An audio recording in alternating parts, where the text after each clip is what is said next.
જય માતાજી મિત્રો, આજે આપણે બનાવીશું વધેરી રોટલીના પકોડા। વધેરી રોટલીના પકોડા બનાવવા માટે આપણે બટેકા બાફી લીધા છે। પછી આની અંદર નાખીશું ધાણા, ડુંગળી, લીલા મરચાં। તો આપણે બટેકાની અંદર નાખી દઈશું 2-3 ડુંગળી સુધારેલી,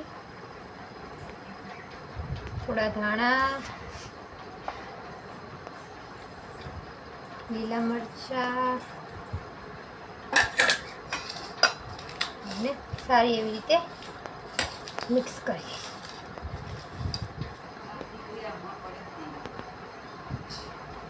સ્વાદ અનુસાર મીઠું નાખીશું,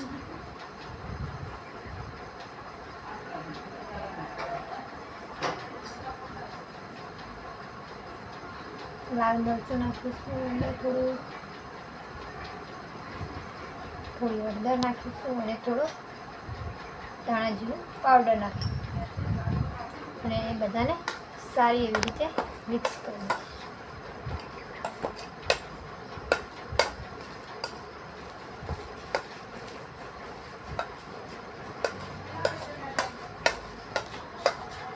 આ બની ગયો આપણે પકોડામાં ભરવા માટેનો માવો।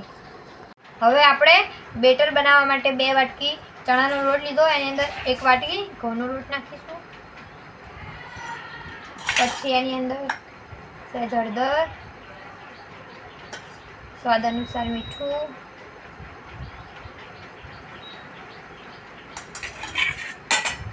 અને થોડા ધાણા નાખી દઈશું। હવે બેટરને પાણી રેડતા જઈશું અને મિક્સ કરતા જઈશું।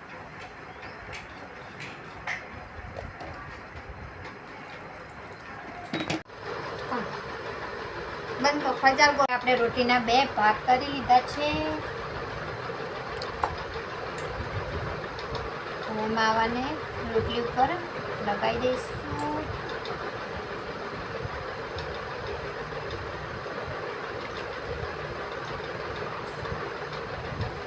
પછી રોટલીને આ રીતે વાળી દઈશું।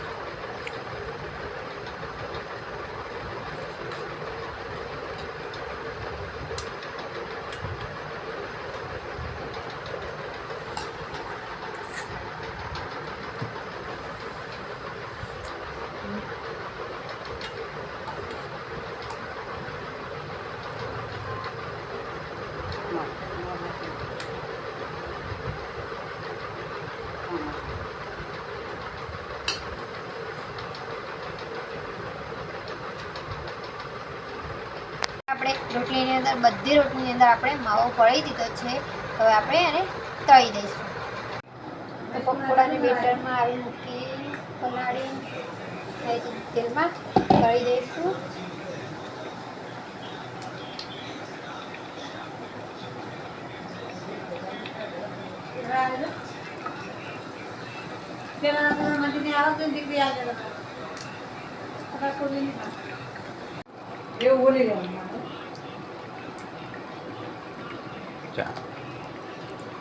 ધીમા તાપ ઉપર એને તળવા દેવાના, જેથી એનો કલર બ્રાઉન થઈ જાય એટલે એને ધીરે લઈને નીકાળી દેવાના। આ આપણા બની ગયા ઠંડી વધેલી રોટલીના પકોડા। જય માતાજી મિત્રો, આજે આપણે બનાવ્યા વધેલી ઠંડી રોટલીના પકોડા। તો તમને અમારા પકોડા ગમે હોય તો તમે અમારી ચેનલને લાઈક, શેર અને સબસ્ક્રાઈબ કરજો। જય માતાજી મિત્રો।